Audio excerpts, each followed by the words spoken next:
Good morning. You listen to FloorDaily.net, and I'm Kemp Harr. This morning my guest is Bob Burton, the president of Southwestern Interiors. Bob, how you doing?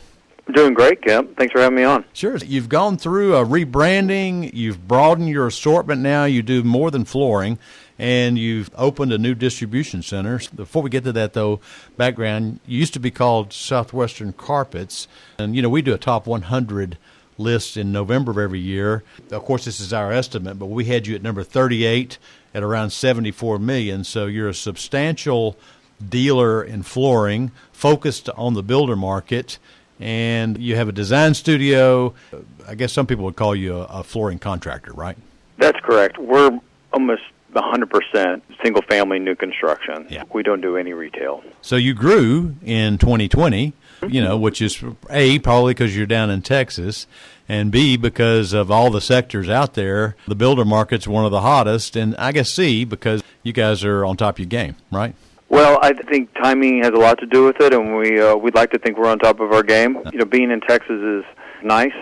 New construction, single-family is hot, and rates are definitely helping that right now. As long as mortgage rates stay low, I don't see this stopping anytime soon. I've known you for a long time. Before you came over to Southwestern 6 years ago, you were a vice president at Tuftex, right? That's correct. Yeah, worked with Shaw for 19 years. Really was a great experience.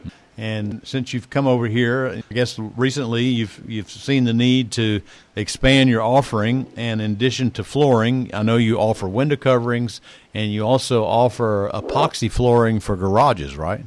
Yes, we started that this past year, and it's going quite well. With this change in name from carpets to interiors, you're going to get into other things as well?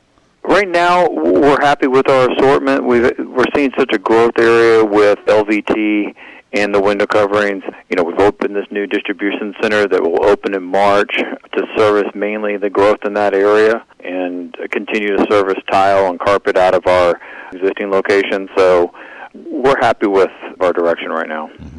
All right, so this is incremental. The distribution center, you're going to keep the one you have, and this is a second one. Yes. And you're based in the Colony area up there, which is kind of north of Dallas, right? Yeah, our address is actually Louisville, but, we service the entire DFW area. Mm-hmm. That just happened to be a really good location when Bill and the team moved in 2007. We were the only ones out here. Mm-hmm. Now it's a major thoroughfare right next to Nebraska Furniture Mart. I was going to say, before they put a location in, they do a massive research project, and Nebraska Furniture Mart picked that as their last new location because they saw it was the hot area. So that was wise on your part. Again, sometimes timing is just everything, right? Even though we're not in retail, location is important, especially for our contractor partners that are driving out to the jobs all over the Metroplex. Uh-huh. So tell us why you chose to rebrand yourself. It was an interesting story. We wanted to update our look uh-huh. and wanted a new logo, and we hired this group called AM, mm-hmm. which came to us and said, well, we think you should go through a whole kind of culture check. And we went through this whole process about who we are, who we want to be, how we want to be indispensable to our customers.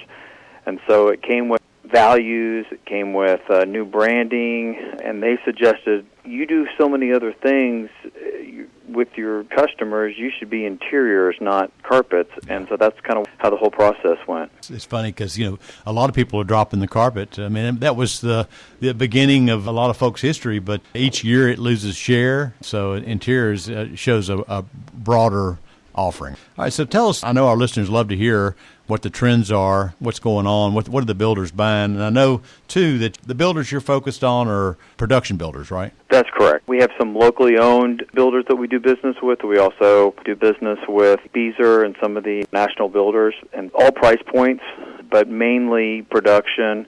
And you're still seeing, Kemp, that move toward LVT. Fortunately, we're not seeing as much of the really low end. It's all the click, not the glue down. Yeah. So that is good. Definitely we saw price points trade down in the last 18 months, which shipped probably a lot more material than our top line revenue would show. When you start thinking about the builder, often they're slow to change. So there's been no hiccup, I guess, in this switch over to LVT, and they're jumping in with both feet, right? Yes, they are slow to change because when they do change, it's a lot of volume. And there have been some issues, especially when the race to the bottom, kind of like laminate, where they put in the cheapest product possible, and if it fails, you're not replacing just one house, you're replacing hundreds of houses.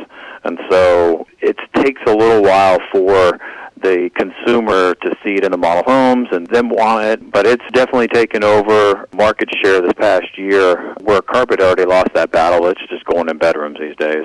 I know your design center, you have classically trained interior designers that are working with homeowners and trying to get them to upgrade. And these interior designers promote the use of LVT? Yeah, our degreed designers, they will show the home buyer everything and let them kind of make the decision based on the attributes. We want to sell them what they want. Now, it depends on if they have a national program with a Shaw or Mohawk or whomever, so we have to show certain styles. Right. But when it's just open line, we try not to lead the witness, so to speak. You know, they may come in and ask for it because they've seen Nebraska Furniture Mart or Home Depot advertising, but we're not trying to sell them one product over another.